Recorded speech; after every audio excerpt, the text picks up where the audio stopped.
Welcome back to Investing Talk Podcast. Today we're looking at Vivakor. As usual, before we start, subscribe, like, and comment to this video to support the show. And if there's a specific company you want us to look into, leave it in the comments below. So let's get into the analysis. Great. So Vivakor, we're looking at a collection of their recent financials and reports, and the picture that's forming, it seems to be one of, well, a massive high-stakes transition. That's a perfect way to put it. It's like they've put themselves through some pretty serious financial surgery. All to focus on what? Their midstream growth. Exactly. To go all in on that segment. Okay, let's unpack that. When you look at the numbers, what's the single biggest sign that this transition is actually, working? This company's seen so much volatility. The proof is in the velocity of their revenue. Just look at the third quarter of 2025. They posted $17 million in revenue. 17 million, okay. But the key part is that's a staggering 101.82% year-over-year growth. Whoa, wait, 101%. 101%. This isn't just, some incremental improvement. It's explosive. And it's coming from their core focus, midstream operations and energy trading. So they're not just playing with margins. 100% growth means they are successfully scaling their actual volume. They're moving serious product. Precisely. And the trading side of the business really confirms this. A perfect example is that recent $23 million liquefied petroleum gas trade, the LPG trade. I saw that. Yeah, and that was backed by a $40 million financing facility, which just shows they have the backing to execute these really large, high-value transactions. And this isn't a one-off thing, right? Not at all. We saw a similar dynamic back in Q4 of 2024. Their revenue then was $41.69 million. Which was a huge surprise over the forecast. A massive 108% surprise. So the trend is, it's clearly established. Look, that paints a really strong picture on the top line. But the elephant in the room, historically, for this company, has always been the debt. You can have rapid growth, but with a mountain of debt, it's a fragile investment. And that is the crucial pivot point in this entire story. They executed a phenomenal financial reset this year. What are we talking numbers-wise? A total debt reduction of $65 million year-to-date 2025. $65 million. Wow. It wasn't slow payments, it was strategic. The main move was a huge divestiture back in July. That one sale generated $11 million in net cash. And they used that to pay down debt. They used it to eliminate $59 million in existing debt. Just like that. Just like that. And they paired that with another $6 million in cuts from various other restructurings. So they didn't just trim it, they took a financial sledgehammer to the balance sheet. That changes their whole risk profile. It does. But, okay, let me tie this back to the recent financials. If revenue is growing at 101%, why are we seeing a negative EPS in Q3 of, negative 2.09 and a $36 million net loss? That feels like a red flag. It would be, but that's where you have to distinguish between operational liquidity and, accounting profit. The 9-month 10Q filing actually confirms something really important. Which is? They generated net cash from operating activity. Okay, so the core business of moving and trading energy is actually making money. It's cash positive. Exactly. So they're making cash, but the P&L statement shows a loss. How do those two things, how do they coexist? It coexists because this is a full-on investment phase. They're not taking that positive operating cash and, giving it to shareholders as dividends. No buybacks, no dividends? None. Instead, they are aggressively sinking every single dollar they can back into infrastructure, buying assets, expanding terminals, building out that whole midstream platform. The net loss reflects those growth investments. So it's not that the business is failing, it's that they're choosing future asset value over current profit. That's the thesis right there. For a company like this, operational cash positivity is the signal to watch, and they're delivering. Okay, that makes sense. Yeah. So let's talk about what they're investing in. In this huge energy services landscape, what makes Vivakor different? What's their moat? Their whole strategy is built around what we'd call an integrated midstream platform. Meaning? Well, most oil field services companies work in silos, right? One does transport, another does storage, a third handles remediation. And Vivakor does all of it. All of it. Transportation, storage, specialized reuse, and environmental remediation. all under one roof. So instead of being one piece of the puzzle, they basically own the whole logistics toll road for a customer. That's a great analogy, and it creates really high switching costs. If you're a customer relying on their integrated system, you can't just rip one piece out. It's too complex, too expensive.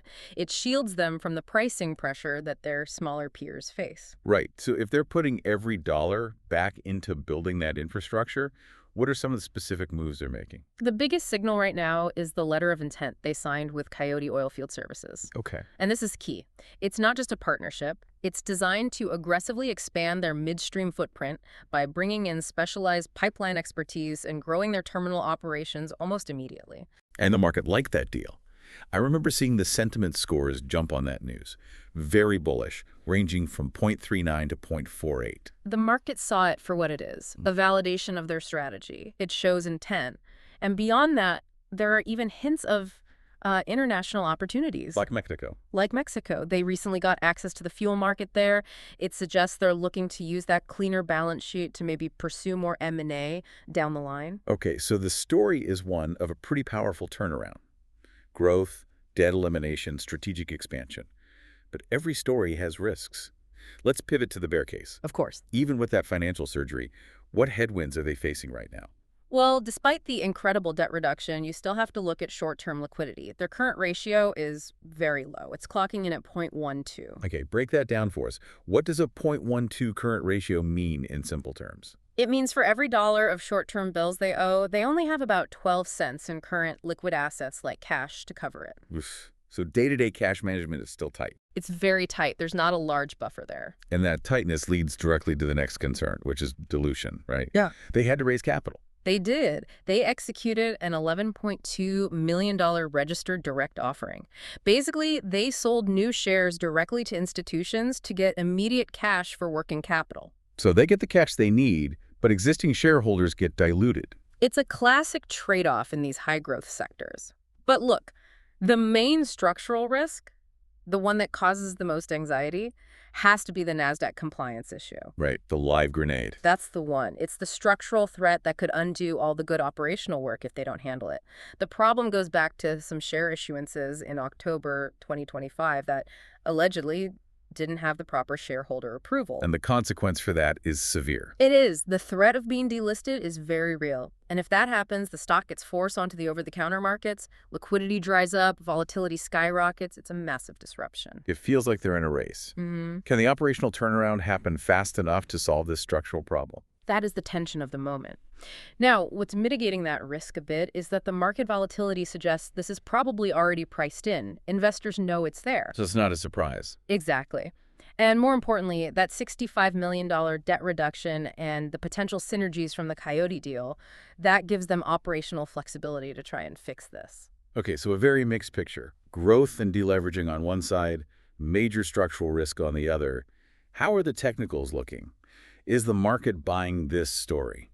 The technical signals are pretty encouraging. They suggest an accumulation phase is underway. After that latest debt reduction news, the stock jumped 14.6%. Just on that news. Just on that. And that single jump added about $2 million to their market cap, which is now sitting around $13 million. That kind of move points to serious buying interest. I've seen the higher lows forming on the chart, and momentum scanners logged, 10 accumulation alerts? 10 of them.